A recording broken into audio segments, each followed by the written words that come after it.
By 88, 89, he was going to the hospital a lot.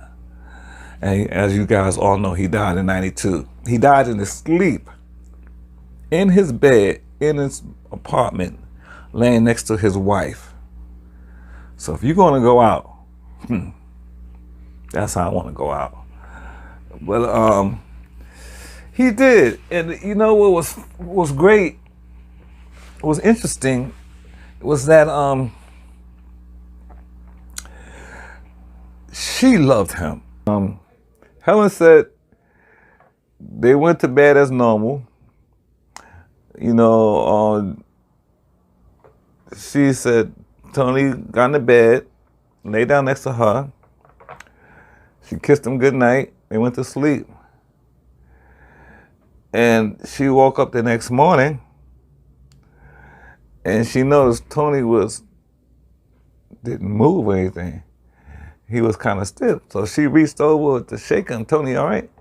And he wouldn't respond. And when she touched his skin, she said he was cold.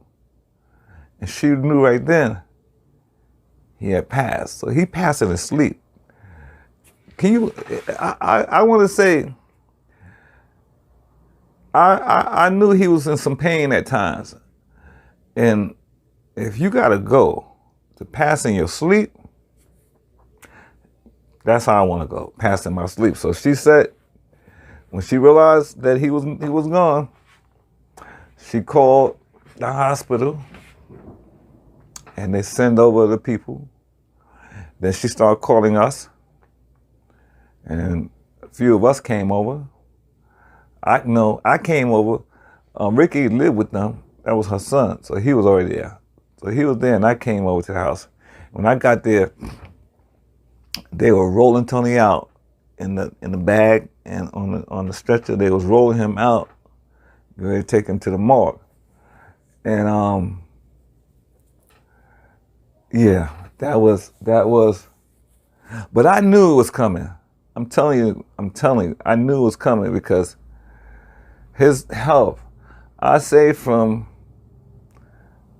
1989, 90 to 92, his health just kept going down and down and down. He would go in the hospital like on a regular basis. They didn't tell us, Helen wouldn't tell me all the time why he'd keep going to the hospital so much. When I knew he had a stroke, he had emphysema, he had high blood pressure, and I don't know, he could have had something else going on with him because we wasn't getting all the details about his health. But these are the things that I knew that was wrong with him. And so him going to the hospital, I knew that this was probably, he wasn't going to be along with us anymore. I'm surprised, to be honest with you, I'm surprised he lasted as long as he did. I'm really surprised he lasted as long as he did. For example, Tony died at 64 years old. Helen told me she met Tony in 1957 in Las Vegas when the Platters was booked at the Sands, I think. And she was one of those showgirls. And so she met Tony, and he was married at the time too. And they hooked up in a relationship. And then I think in 1960 or 61, he divorced his wife. And then in 62, they got married in Japan and started their chapter of the Platters. And that's the group that I was a member of. And that was from whenever they started in 62 to when he died in 92. He was going out as, we would go out as Tony Williams, original lead singer of the Platters, or we'd go out as Tony Williams and the International Platters. Helen recorded the Platters back in the early 70s, in like 73, 74. Those were rehashed, re-released. Those weren't no new recordings. But as far as That release that came out in '83, I remember when we put that out, because I was sitting in the apartment, and Helen pulled out all these acetapes, and they all had this song, and this is from the recordings that they did in the '70s. And she said, I'm thinking about releasing this, because if you notice, it says Tony and Helen Williams Platters. Okay? That's the catch. It was Tony's Platters featuring Helen Williams. That's the catch. Okay?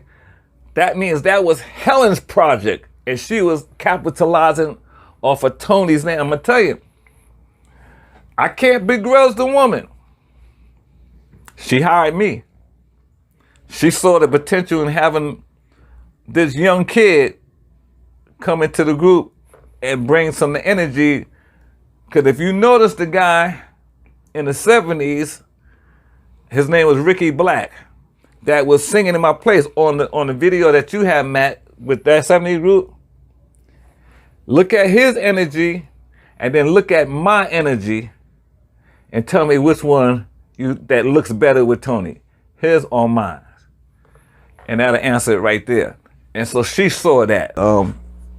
So me and Helen was close. So when I came back to America for good in 2000, she wanted me to stay with her. So I used to live with, that's Tony's wife, and she was having health problems. So she wanted me there to be like a helper for her, because she was alone. She was living alone at that time. So I stayed with her until 2004, and she passed in 2004. She died in, I think, from brain hemorrhage or something. She died in but I think it was a broken heart, because she loved Tony so much.